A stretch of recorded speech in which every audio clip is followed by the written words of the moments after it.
जय हिंद अग्निवीरों। तो दोपहर के देखो 1 बज चुके हैं और समय हो चुका है हमारा आज का इंडियन आर्मी का बिल्कुल नया जीके जीएस का क्लास करने का। रोज़ दोपहर 1 बजे जो हम लोग इंडियन आर्मी का जीके जीएस का क्लास करते हैं और आज भी जो दोपहर 1 बजे देखो हमारा क्लास होगा। 16 अक्टूबर अग्निवीर आर्य परीक्षा स्पेशल क्लास होने जा रहा है। 16 अक्टूबर और 13 नवंबर। 16 अक्टूबर को अगर अग्निवीर आर्य परीक्षा देने वाले हो तो आज टोटल आपका 41 सवाल रहेगा। 41 में से सभी लोग को जो है 30 बनाना है। 41 में से 30 बनाकर दिखावा। 41 में से 30 सबको बिल्कुल सही करना है। नए नए 41 क्वेश्चन रहेंगे जो भी इंपॉर्टेंट है। देखो जो टोटल आपका 41 क्वेश्चन है, इन 41 क्वेश्चन में से आपका 15 क्वेश्चन प्रीवियस ईयर का रखा हुआ है, ठीक है। और बाकी जो 25 क्वेश्चन है वो देखो आपका नया नया क्वेश्चन है। तो 15 क्वेश्चन प्रीवियस ईयर जो भी मैं बताऊंगा वो काफ़ी इंपॉर्टेंट है आज की क्लास में। सभी लोग उसको नोट कर लीजिएगा, मार्क कर लीजिएगा और ये आने का पूरा चांस रहेगा, इस बार भी जरूर आएगा, ठीक है। 16 अक्टूबर को यही सवाल आएंगे, बिल्कुल सेम पैटर्न पे है। जो भी आपका 16 अक्टूबर आर्मी में पूछा जाएगा बिल्कुल उसी प्रकार का जो है देखो इस पेपर को बनाया हुआ है, इस क्लास को जो है तैयार किया गया है। तो चलिए बिना किसी देरी के सबसे पहले तो सभी लोग क्लास को शेयर कर देंगे, अपने जितने भी दोस्त हैं उन सभी तक इस क्लास को पहुंचा दीजिएगा। इसके साथ साथ सभी लोग लाइक बटन जल्दी से प्रेस कर दीजिए जो भी अभी तक क्लास को लाइक नहीं किए हैं।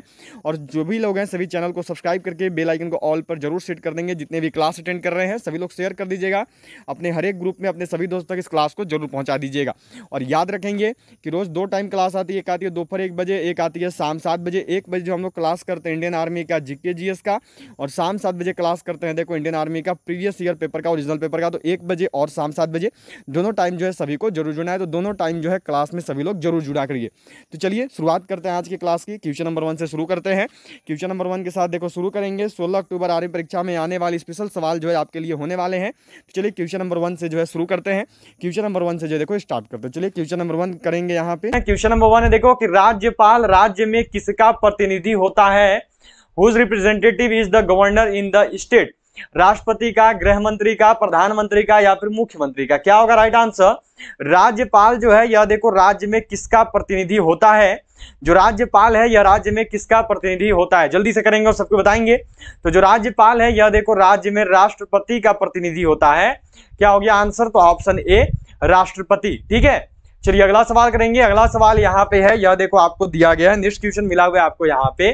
यह सवाल है देखो कि उमियम झील किस राज्य में स्थित है? Which state is the Umiam lake located? Manipur, Mizoram, Meghalaya या फिर त्रिपुरा? निम्न में से किस राज्य में जो है देखो उमियम झील स्थित है?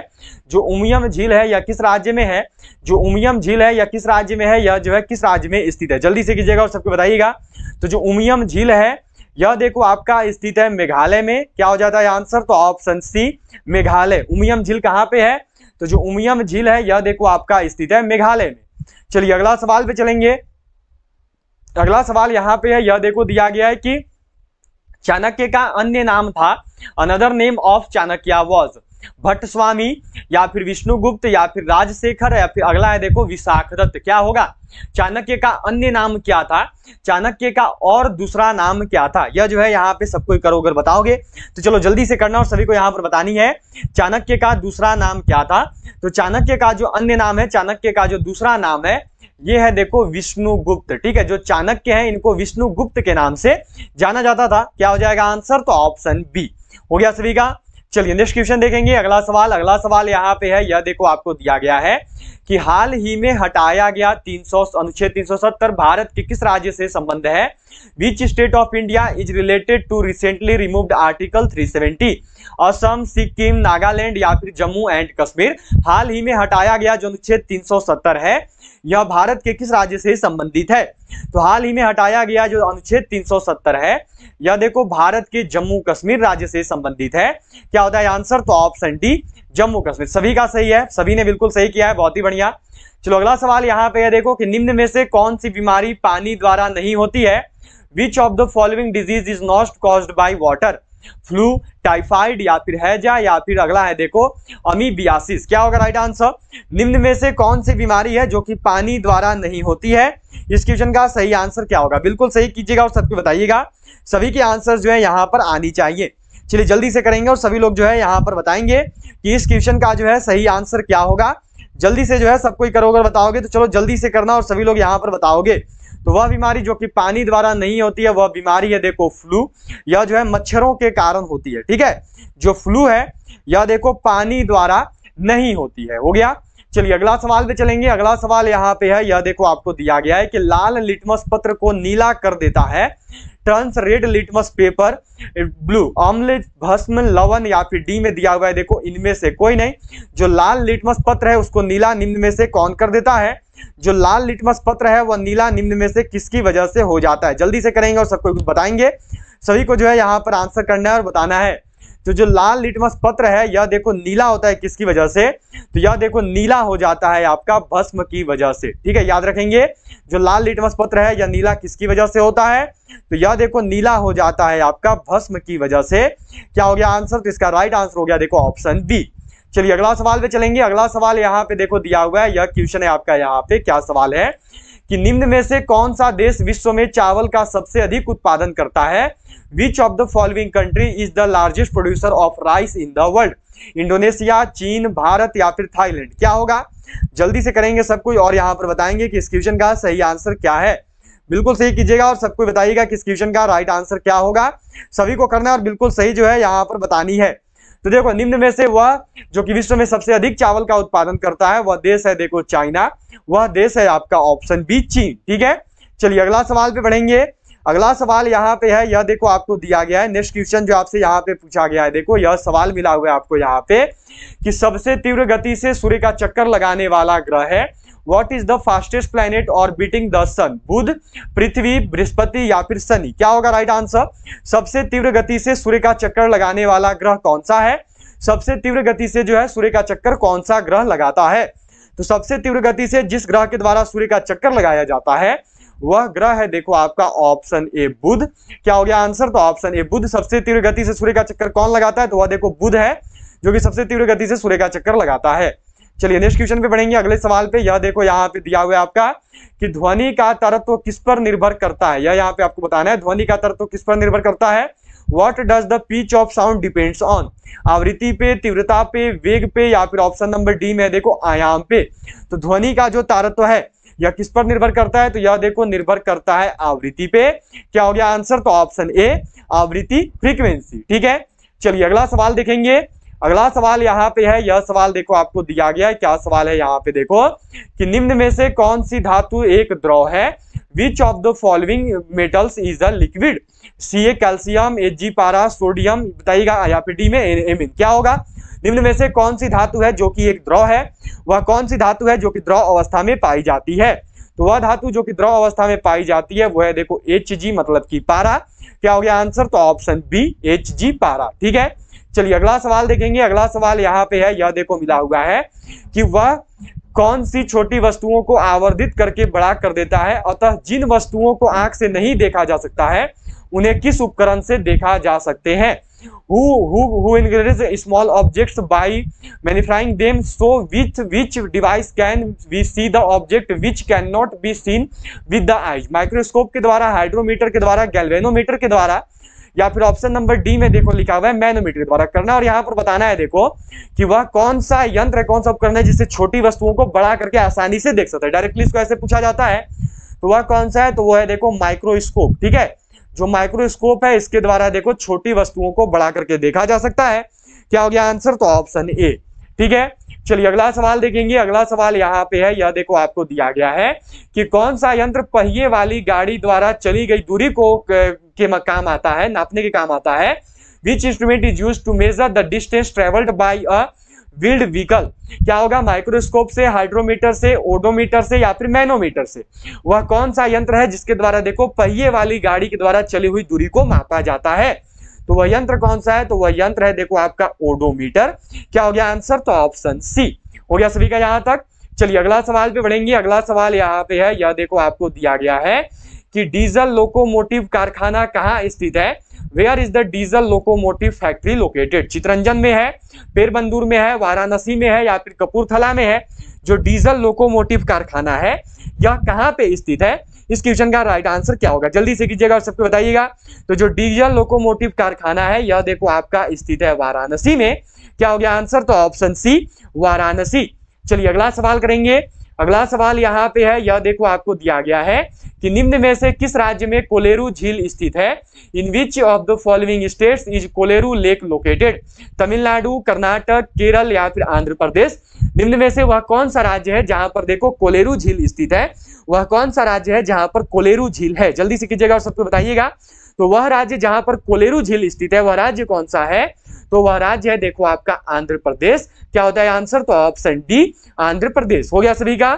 चलिए अगला सवाल पे चलेंगे। अगला सवाल यहाँ पे देखो दिया हुआ है, यह क्वेश्चन है आपका कि कैप्टन विलियम हॉकिंस किस जहाज से भारत पहुंचा? By which ship did captain William Hawkins reach India?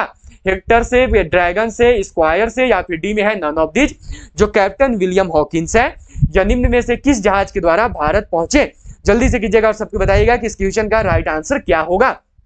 तो जो कैप्टन विलियम हॉकिंस है या देखो हेक्टर नामक जहाज से जो है भारत पहुंचे थे। क्या होता है आंसर? इसका राइट आंसर हो जाएगा देखो ऑप्शन ए। ठीक है, चलिए अगला सवाल देखेंगे। अगला सवाल यहाँ पे है देखो, यह आपको दिया गया है। क्या सवाल है कि कितने समय में मलिक मोहम्मद जायसी ने पद्मावत की रचना की? किसके समय में? During whose time Malik Mohammad Jayasi composed Padmavat? Akbar के, शेरशाह के, बाबर के या फिर औरंगजेब के? निम्न में से किसके समय में जो है देखो आपका मलिक मोहम्मद जायसी ने जो है पद्मावत की रचना की है? किसके समय में जो है देखो मलिक मोहम्मद जायसी के द्वारा पद्मावत की रचना करी गई है? इस क्वेश्चन का जो है राइट आंसर क्या होगा? तो वह जिसके समय में मलिक मोहम्मद जायसी ने पद्मावत की रचना की है वह कौन थे? तो वह है देखो शेरशाह। शेरशाह शुरू के कार्यकाल के दौरान जो है मलिक मोहम्मद जायसी ने पद्मावत की रचना की है। ठीक है, चलिए अगला सवाल देखेंगे। अगला सवाल यहाँ पे है, यह देखो आपको दिया गया क्वेश्चन है कि निम्न में से किन भारतीय शहरों को उनकी स्थिति के कारण 0 माइल सिटी के रूप में जाना जाता है? Which of the following Indian cities are known as 0 mile city because of their location? Nagpur, Hyderabad, Delhi या फिर अहमदाबाद? क्या होगा राइट आंसर? जल्दी से कीजिएगा और सबको बताइएगा। सभी को यहाँ पर आंसर करना है और बताना है कि इस क्वेश्चन का जो है सही आंसर क्या होगा। बिल्कुल सही, सभी कोई अपना अपना आंसर रखिएगा, कोई भी देरी नहीं करेंगे और कोई भी जो है गलती भी नहीं करेंगे। बिल्कुल सही सबको यहाँ पर बतानी है। तो निम्न में से वह भारतीय शहर जिसको 0 माइल सिटी के रूप में जाना जाता है वह भारतीय शहर है देखो आपका नागपुर। क्या हो गया आंसर? तो ऑप्शन ए नागपुर। ठीक है, चलो अगला सवाल पे चलते हैं। अगला सवाल यहाँ पे है, यह देखो आपको दिया गया नेक्स्ट क्वेश्चन है कि न्यूक्लियस की खोज सर्वप्रथम किसने की थी? Who discovered the nucleus first? Leeuwenhoek ने, स्वान ने, हॉफमिस्टर ने या फिर ब्राउन ने? निम्न में से किसके द्वारा जो है देखो न्यूक्लियर की खोज सर्वप्रथम की गई? निम्न में से वह कौन है जिसने न्यूक्लियर की खोज सर्वप्रथम करी है? इस क्वेश्चन का राइट आंसर क्या होगा? तो न्यूक्लियर की खोज जो है यह देखो सर्वप्रथम न्यूक्लियस की जो खोज है यह देखो सर्वप्रथम की गई थी ब्राउन के द्वारा। क्या होता है आंसर? तो ऑप्शन डी ब्राउन। ठीक है, चलिए अगला सवाल देखेंगे। अगला सवाल यहाँ पे है, यह देखो दिया गया है कि पत्ती के लाल, नारंगी और पीला के कारण होते हैं the red orange and yellow colours of the leaf are due to? Lignin के कारण, कैरोटेनॉइड के कारण या फिर नेक्स्ट में दिया हुआ है देखो एल्डिहाइड के कारण या फिर टैनिन के कारण? जल्दी से करना और सबको बताना कि इस क्वेश्चन का राइट आंसर क्या होगा। बिल्कुल सही सबको कीजिएगा और अपना अपना आंसर बताइएगा। तो पत्ती के जो है देखो लाल, नारंगी और पीला होने का जो कारण है वह क्या है? तो वो है देखो कैरोटीनॉइड्स। क्या हो गया आंसर? तो ऑप्शन बी कैरोटीनॉइड। ठीक है, चलिए अगला सवाल देखेंगे। अगला सवाल यहाँ पे है, यह देखो दिया हुआ है 20 नंबर सवाल है आपका यहाँ पे कि मानव अमाशय में निम्न में से कौन सा अम्ल उत्पन्न होता है? Which of the following acid is produced in human stomach? Formic अम्ल, सल्फ्यूरिक अम्ल, नाइट्रिक अम्ल या फिर हाइड्रोक्लोरिक अम्ल? मनुष्य का जो स्टमक है उसमें निम्न में से कौन सा जो है देखो आपका यहाँ पे कौन सा अम्ल जो है उत्पन्न होता है? जल्दी से करेंगे और सबकी बताएंगे कि इस क्वेश्चन का जो है राइट आंसर क्या होगा। बिल्कुल सही जो है सबको यहाँ पे करना है और बताना है कि इस क्वेश्चन का राइट आंसर क्या है। तो वह कौन सा अम्ल है? तो वह अम्ल है देखो आपका हाइड्रोक्लोरिक अम्ल। ठीक है, याद रखेंगे। मानव अमाशय में निम्न में से कौन सा अम्ल उत्पन्न होता है? तो हाइड्रोक्लोरिक अम्ल उत्पन्न होता है, इसको HCl लिखते हैं। ठीक है, चलिए अगला सवाल पे चलेंगे। अगला सवाल यहाँ पे देखो दिया हुआ है, यह क्वेश्चन है कि निम्न गैसों में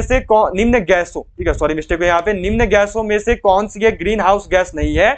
Which one of the following gases is not a greenhouse gas? Carbon dioxide, methane, nitrous oxide या फिर देखो अगला दिया हुआ है डी में O2 ऑक्सीजन? जल्दी से कीजिएगा और सबको बताइएगा इस क्वेश्चन का राइट आंसर क्या है। निम्न गैसों में से कौन सी है जो कि ग्रीन हाउस गैस नहीं है? तो वह क्या है? तो वो है देखो आपका यहाँ पे ऑप्शन डी ऑक्सीजन। ठीक है, जो कार्बन डाइऑक्साइड है, मीथेन है और जो आपका नाइट्रस ऑक्साइड है, ये तीनों के तीनों देखो ग्रीन हाउस गैस है, लेकिन जो ऑक्सीजन है ये ग्रीन हाउस गैस नहीं है। ठीक है, चलिए अगला सवाल यहाँ पे आपको दिया हुआ है, देखो ये है कि निम्न में से किसकी उपस्थिति के कारण पीतल का रंग हवा में फीका पड़ जाता है।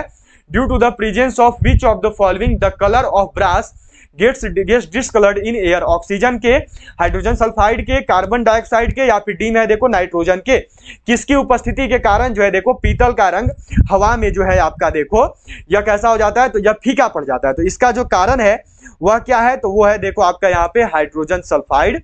क्या होता है आंसर, जिसका राइट आंसर हो गया देखो ऑप्शन बी, हाइड्रोजन सल्फाइड। ठीक है, चलिए नेक्स्ट क्वेश्चन देखेंगे। अगला सवाल यहाँ पे है देखो कि पौधों के किस भाग से कॉफी प्राप्त होती है। From which part of the plant is coffee obtained. पुष्पों से, बीजों से, पत्तियों से या फिर अगला दिया हुआ है देखो फलों से। क्या होगा राइट आंसर, पौधे के किस भाग से जो है देखो कॉफी की प्राप्ति होती है। पौधा का वह कौन सा भाग है जिससे देखो कॉफी प्राप्त होता है, जल्दी से कीजिएगा और सबको बताइएगा। तो वह भाग है देखो बीज। पौधे वह कौन सा भाग है पौधा का, तो बीजों से जो है देखो कॉफी की प्राप्ति होती है। चलिए अगला सवाल देखेंगे। अगला सवाल यहाँ पे है देखो, यह दिया हुआ है कि आलू में ब्लैक हार्ट का कारक कौन है। What is the cause of black heart in potato. तांबे की कमी, पोटेशियम की कमी, ऑक्सीजन की कमी या फिर बोरॉन की कमी। आलू में जो ब्लैक हार्ट है इसका कारक क्या है। आलू में जो ब्लैक हार्ट नामक रोग है यह किसकी वजह से होता है। तो आलू में जो ब्लैक हार्ट नामक रोग है यह देखो होता है due to lack of oxygen, मतलब कि ऑक्सीजन की कमी की वजह से जो है देखो आलू में ब्लैक हार्ट नामक रोग होता है। चलिए अगला सवाल देखेंगे। अगला सवाल यहाँ पे है देखो कि निम्न में से कौन सा ईंधन न्यूनतम पर्यावरण प्रदूषण फैलाता है। Which of the following fuels causes minimum environmental pollution. Hydrogen, कोयला, डीजल या फिर केरोसिन।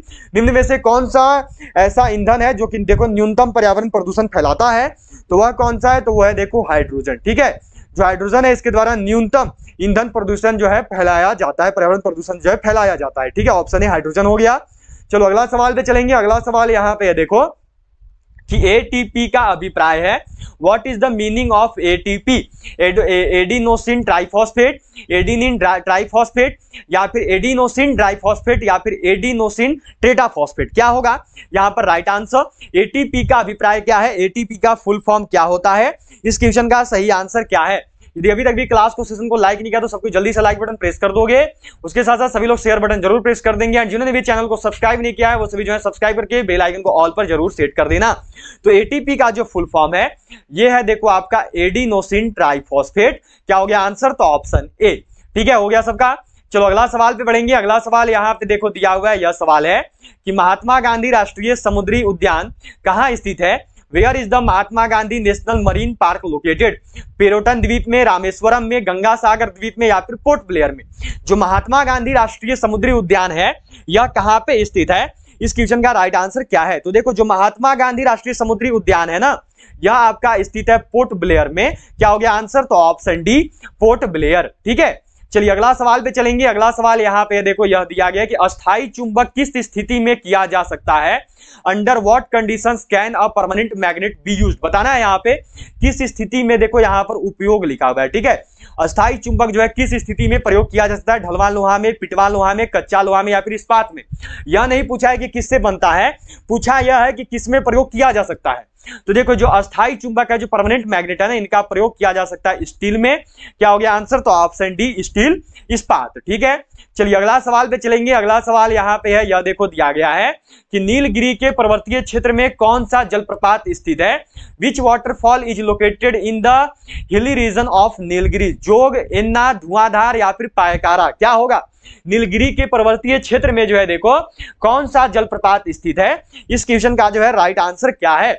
तो नीलगिरी का जो पर्वतीय क्षेत्र है इसमें जो देखो आपका जलप्रपात स्थित है वह जलप्रपात कौन सा है, तो वह जलप्रपात है देखो आपका पायकारा जलप्रपात। क्या हो गया आंसर, तो ऑप्शन डी पायकारा। चलिए अगला सवाल पे चलेंगे। अगला सवाल यहाँ पे है, यह देखो आपको दिया गया है कि फ्रीडम इन एक्साइल के लेखक कौन है। Who is the author of the freedom in exile. Dalai Lama, Abdul Kalam Azad, Nelson Mandela या फिर शशि थरूर। क्या होगा right answer, freedom in exile. यह जो है इसके लेखक कौन है। फ्रीडम इन एक्साइल जो है निम्न में से किसके द्वारा लिखी गई है। तो फ्रीडम इन एक्साइल के जो लेखक हैं वो है देखो दलाई लामा। दलाई लामा जो इस क्वेश्चन के राइट आंसर हो गया ऑप्शन ए। चलिए अगला सवाल पे चलेंगे। अगला सवाल यहाँ पे देखो दिया हुआ है, यह है कि उत्तर प्रदेश की प्रमुख फसल है। The main crop of Uttar Pradesh is, मक्का, धान, गेहूं या फिर गन्ना। उत्तर प्रदेश की प्रमुख फसल कौन सी है? निम्न में से वह कौन सी फसल है जो कि उत्तर प्रदेश की प्रमुख फसल के रूप में जानी जाती है? उत्तर प्रदेश की प्रमुख फसल कौन सी है? जल्दी से करेंगे और सबको यहां पर बताएंगे। तो उत्तर प्रदेश की जो प्रमुख फसल है वह कौन सी है? तो वो है देखो आपका गेहूं। क्या हो गया आंसर? तो ऑप्शन सी गेहूं। ठीक है, राइट आंसर क्या होगा? तो ऑप्शन सी हो जाएगा आपका देखो गेहूं। ठीक है, चलिए अगला सवाल पे चलेंगे।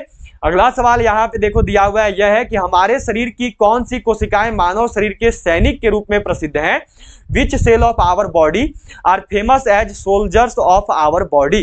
श्वेत रक्त कोशिकाएं, बेसोफिल्स या फिर लाल रक्त कोशिकाएं या फिर इओसिनोफिल्स? क्या होगा? मानव शरीर की कौन सी कोशिकाएं हैं जो कि मानव शरीर के सैनिक के रूप में प्रसिद्ध हैं? तो मानव शरीर के सैनिक के रूप में जिसे जाना जाता है वह है देखो श्वेत रक्त कोशिकाएं। क्या हो गया आंसर? तो ऑप्शन ए श्वेत रक्त कोशिकाएं, व्हाइट ब्लड सेल्स। ठीक है, चलो अगला सवाल यहाँ पे है, यह देखो आपको दिया गया है, क्या क्वेश्चन है कि संस्कृत ग्रंथ अष्टाध्यायी का संबंध है। The Sanskrit text Ashtadhyayi is related to औषधि विज्ञान से, ज्योतिष शास्त्र से, राजनीति शास्त्र से या फिर व्याकरण से? जो संस्कृत ग्रंथ अष्टाध्यायी है इसका संबंध निम्न में से किसके साथ है? जो संस्कृत ग्रंथ अष्टाध्यायी है यह किसके साथ संबंधित है? जल्दी से कीजिएगा और सबको बताइएगा। तो जो अष्टाध्यायी है यह देखो संबंधित है ग्रामिकली से, ग्रामेटिकली से। क्या हो गया आंसर? तो ऑप्शन डी व्याकरण से। ठीक है, चलो अगला सवाल पे बढ़ेंगे। अगला सवाल यहाँ पे है देखो, यह दिया गया है कि भारत में नई राष्ट्रीय जनसंख्या नीति कब अपनाया गया? When was the new national population policy adopted in India? 1990 में, 1995 में, 2000 में या फिर 2005 में? भारत में जो नई जनसंख्या नीति है यह कब अपनाई गई थी? भारत में जो नई राष्ट्रीय जनसंख्या नीति है इसको कब अपनाया गया?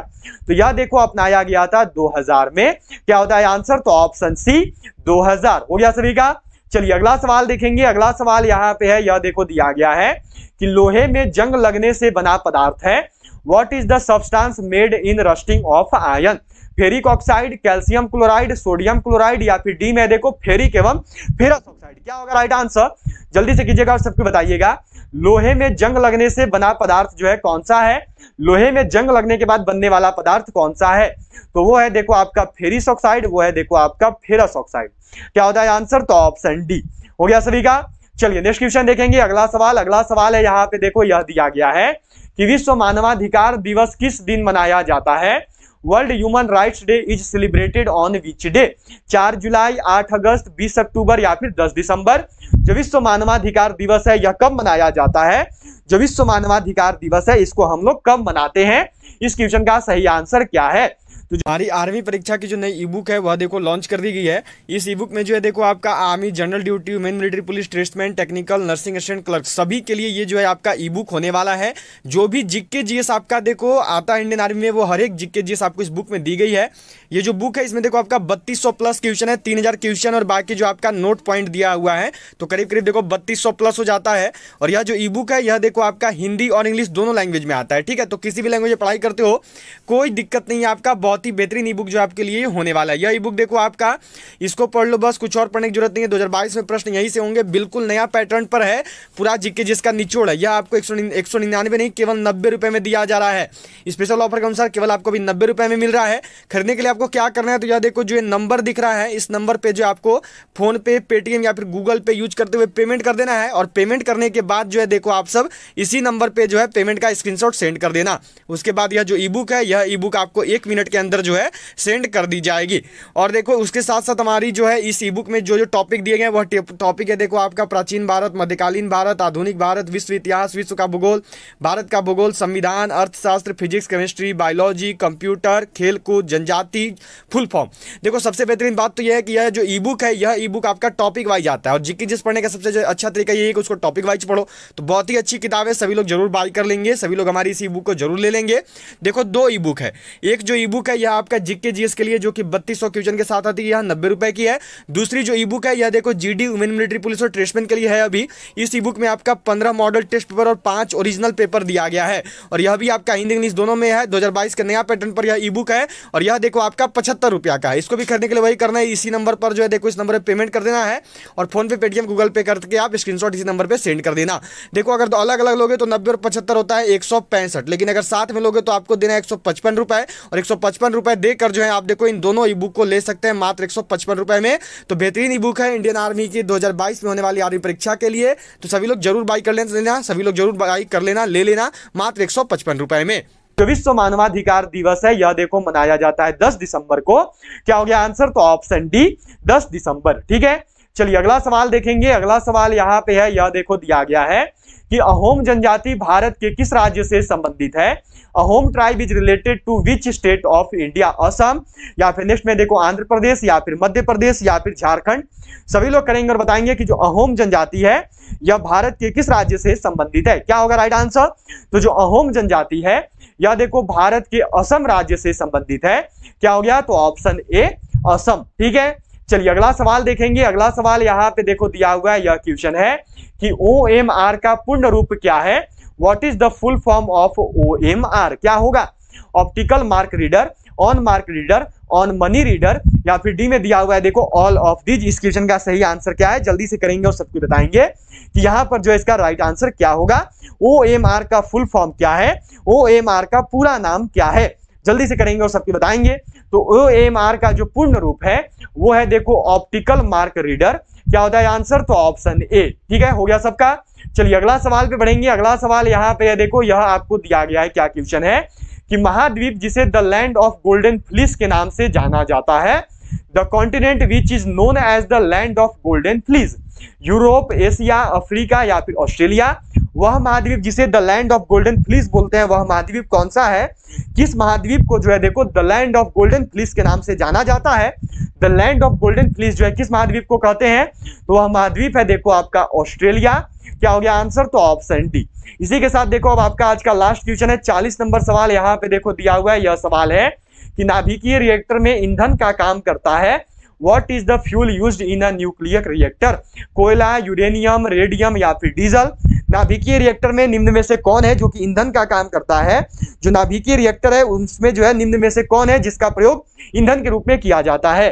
तो जो नाभिकीय रिएक्टर है उसमें वह जो ईंधन की तरीके से काम करता है वह कौन है? तो वह है देखो यूरेनियम। क्या हो गया आंसर? तो ऑप्शन बी यूरेनियम। इसी के साथ देखो आपको जो है आज के 40 क्वेश्चन करवा दिए गए। तो सबको जरूर बताइएगा कि 40 में से कितने सवालों को सही किए हो। उसके साथ साथ जाते जाते सभी क्लास को लाइक जरूर कर दोगे, सभी लोग शेयर जरूर कर देना। जिन्होंने भी चैनल को सब्सक्राइब नहीं किया है वो सभी जो है सब्सक्राइब करके बेल आइकन को ऑल पर जरूर सेट कर दोगे। अब आप सबसे मुलाकात होगी देखो सीधे जो है आज शाम 7 बजे, जब आएगी हमारी इंडियन आर्मी की बिल्कुल नई स्पेशल क्लास। आज जो हम लोग इंडियन आर्मी का बिल्कुल नया स्पेशल क्लास करेंगे 50 क्वेश्चन का। तो मिलते हैं आपसे सीधे शाम 7 बजे। तब तक के लिए जय हिंद, जय Bharat, have a good day. मिलेंगे आपसे सीधे शाम 7 बजे। सभी को जो इस क्लास का PDF है वह देखो टेलीग्राम ग्रुप में मिल जाएगा, तो सभी लोग टेलीग्राम ग्रुप को जरूर ज्वाइन कर लोगे। टेलीग्राम ग्रुप से जुड़ने का जो लिंक है वह देखो नीचे डिस्क्रिप्शन बॉक्स में दिया हुआ है, वहां से जाकर सभी लोग ज्वाइन कर सकते हो। तो चलिए मिलते हैं आपसे सीधे जो है आज शाम 7 बजे। तब तक के लिए जय हिंद, जय Bharat, have a good day. जय हिंद, जय भारत।